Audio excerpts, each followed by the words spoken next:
दोस्तों आज मतलब कि 1 फरवरी 2023 को देश का आम बजट, जिसको आम भाषा में जनरल बजट बोलते हैं, उसे पेश कर दिया गया।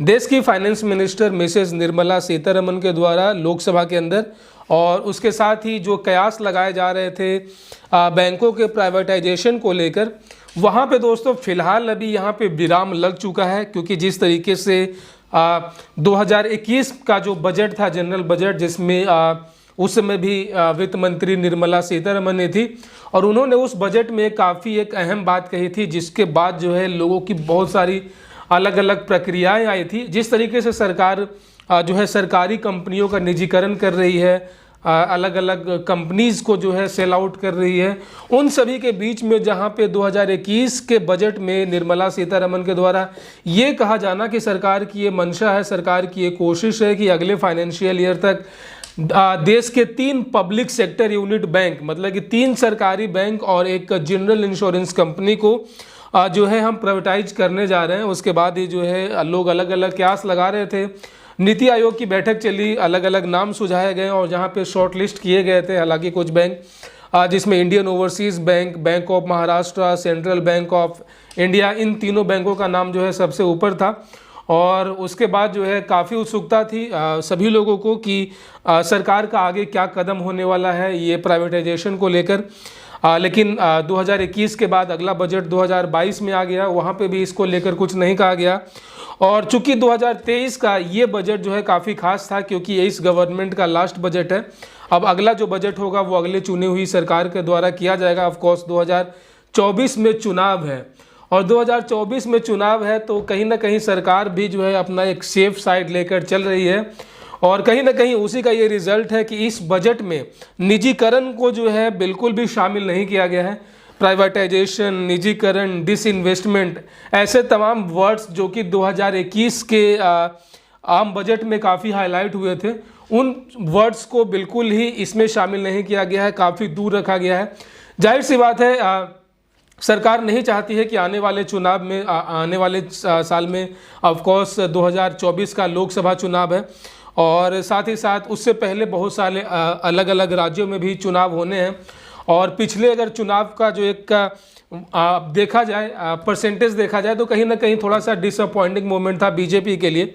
ऐसे में सरकार जो है बिल्कुल फूक फूक कर कदम उठा रही है, और यहाँ पे ऐसा वो कोई भी मौका नहीं दे रही है पब्लिक को जिसके कारण वो निशाने पे आ सके।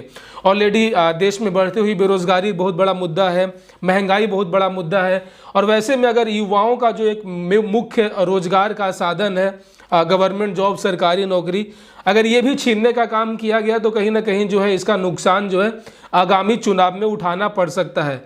तो इसको ध्यान में रखते हुए दोस्तों इस बजट में जो 2023 का बजट है, ठीक है, तो यहाँ पे मिडिल क्लास को काफ़ी एक तरीके से रियायत दी गई है। टैक्स स्लैब्स में बदलाव किए गए हैं, और सबसे इम्पोर्टेंट बात यह है कि up to 7 lakh of income, 7 lakh रुपए तक के इनकम के स्लैब को इनकम टैक्स से फ्री रखा गया है। लेकिन हम बात कर रहे हैं यहाँ पे बैंकों का निजीकरण को लेकर, डिसइन्वेस्टमेंट ऑफ बैंक, जो कि 2021 के बजट में शामिल था। और सरकार ने कहा था कि आने वाले टाइम में जो है हम इस पे काम कर रहे हैं। अलग अलग नीति आयोग का बैठक भी चला, बहुत सारे नाम शॉर्टलिस्ट किए गए जैसे कि मैंने आपको बताया। लेकिन फिर उसके बाद अभी चूंकि अपना इकोनॉमी कोविड के बाद जो है अभी उभरने का प्रयास कर रही है। अभी पूरी तरीके से पूरी दुनिया का मार्केट जो है कोविड के बाद काफ़ी अस्त व्यस्त रहा। तो ऐसे में सरकार का अभी पूरा जो फोकस है अपने जो कि फोकस है वो इस बात पे है कि किसी तरीके से अपने इकोनॉमी को स्टेबलाइज किया जाए, और साथ ही साथ पैरेलल वे में जो है लोगों को गुस्से से भी जो है लोगों को गुस्से का सामना ना करना पड़े। इसके कारण जो है यहाँ पे फिलहाल अभी इस बजट में बैंकों का डिसइन्वेस्टमेंट या प्राइवेटाइजेशन पे किसी प्रकार का कोई भी अपडेट नहीं है। हालांकि जो पुराने शॉर्ट लिस्टेड नेम हैं वो आरबीआई, नीति आयोग का जो नज़र में है उस पर तो काम चलता ही रहेगा, लेकिन इलेक्शन से पहले इस पे किसी प्रकार का कोई सॉलिड एक्शन नहीं लिया जाएगा, इतना ये बात प्रूफ हो चुका है। ऐसे में दोस्तों आप ये मान के चले कि मई 2024 मई में चुनाव होते हैं और मई में ही इसके रिजल्ट आ जाते हैं। तो मई 2024 तक सभी बैंक यहाँ पे बिल्कुल सेफ हैं। जितने भी सरकारी बैंक हैं, जितनी भी सरकारी इंश्योरेंस कंपनियां हैं, LIC हैं, सभी फुल्ली सेफ है। और साथ ही साथ जितने भी रेलवेज़ की बात कर लें आप, इंडियन ऑयल की बात कर ले, ONGC की बात कर ले, ये फिलहाल अभी सेफ है, क्योंकि सरकार का पूरा फोकस यहाँ पे स्मॉल स्केल इंडस्ट्री को बढ़ावा देने का, टैक्स स्लैब में कमी करने का, मिडिल क्लास को जो है यहाँ पे रिलीफ देने का, जो हमारा BPL है, एक जो गरीबी रेखा के नीचे हैं उनको हेल्प करने का। तो तमाम इन सभी मुद्दों पे काम किए जा रहे हैं। लेकिन यहाँ पे जो बैंक प्राइवेटाइजेशन है उसको बिल्कुल भी यहाँ पे टच नहीं किया गया है। और ये कहीं ना कहीं एक अच्छा संकेत भी है उन लोगों के लिए जो कि अपना इन बैंकों में रोजगार का अवसर तलाश रहे हैं, अपना एक फ्यूचर देख रहे हैं। तो कहीं ना कहीं फिलहाल अभी उनका फ्यूचर सिक्योर है।